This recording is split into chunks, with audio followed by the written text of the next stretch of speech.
La fable se situe en 1850 en Nouvelle-Angleterre et la pièce est écrite en 1920. Et elle a été créée au théâtre en 1924. Ce saut temporel, là, je me suis beaucoup interrogé là-dessus. Je me suis dit, mais pourquoi est-ce qu'il choisit de situer une histoire au milieu du 19e, au moment des guerres indiennes, en pleine conquête de l'Ouest? Et je pense que c'est aussi le moment pour O'Neill de nous dire en quoi l'être humain, voulant tout posséder, a éradiqué tout ce qui le gênait, c'est-à-dire à effacer les civilisations anciennes, à tuer tous les Indiens au passage et à fabriquer des peuplades fantômes un peu partout sur ces États-Unis. C'était le sens de cette pièce, c'est de dire au fond, à force de vouloir posséder, on détruit. Et c'est dès lors que l'homme pense que c'est la terre qui lui appartient et pas lui qui appartient à la terre, alors là on est vraiment mal parti. Il y a de l'or dans l'Ouest. Il y a de l'or dans l'Ouest. Oui, sûr. Là-bas, sur les prairies de la colline, c'est ce que vous dites? En Californie. Écoute voir, t'aurais pas dû dire ça, Eben. C'était pas bien. Quoi? Prier qu'il soit mort. Toi, tu pries pas qu'il soit? C'est notre père. Pas le mien. Tu laisserais pas personne dire ça de ta mère, hein? Je voulais dire, je tiens pas de lui.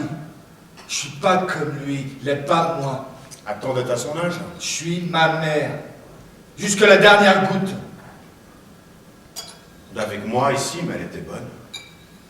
C'est rare qu'une belle-mère, elle est bonne. Avec tout le monde, elle était bonne. Je vous dis merci de ça. Je suis d'elle. Je l'hérite.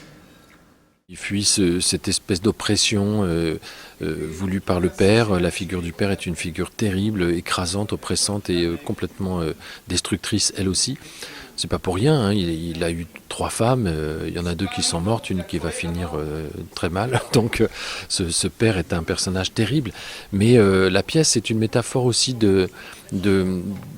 comment dire, d'une époque, d'une société en mouvement et d'une société qui vient de sortir de la Première Guerre mondiale et qui va entrer immédiatement 5 ans après dans le krach de 29.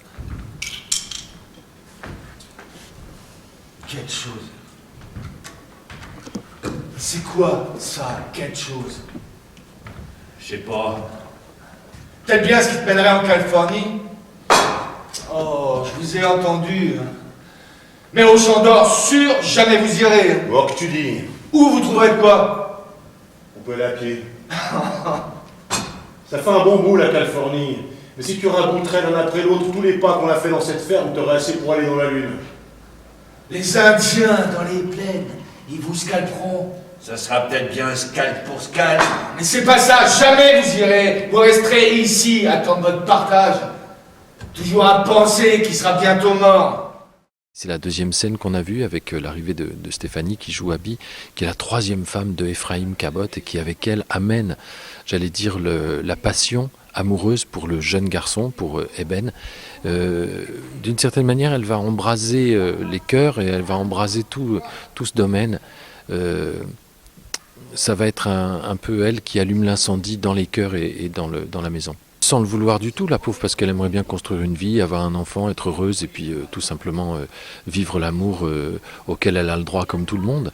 Et puis ça va pas être possible parce qu'elle tombe amoureuse du fils et qu'elle ne le dit pas à son mari qui est le père.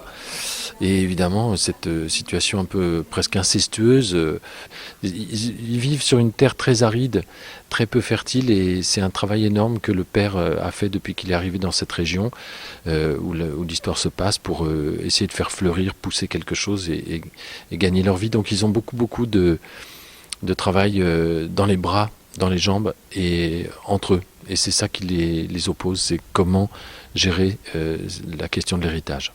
Celle-ci, qui sera votre nouvelle mère, mes gars? Je la vois. Et moi donc?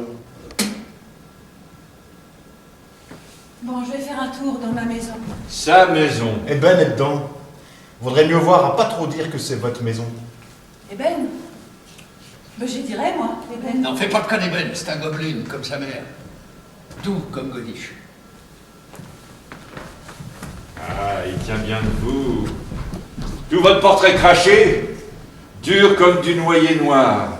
Les loups, ils se mangent d'entre eux. Il te mangera, le vieux. Et il y a une vision très prémonitoire, en fait. Il y a une prescience de la part de O'Neill pour dire en quoi les États-Unis, selon lui, sont dans la voie de l'échec. Et ça, il l'écrit en 1920. Il le confirme dans les années 47 en disant que pour lui, les États-Unis sont le pays qui a le plus totalement échoué parce que, dit-il, nous avions tout et nous pouvions choisir. Et ils ont choisi l'industrialisation à outrance, un développement d'un monde moderne et je dirais de souiller complètement un immense territoire.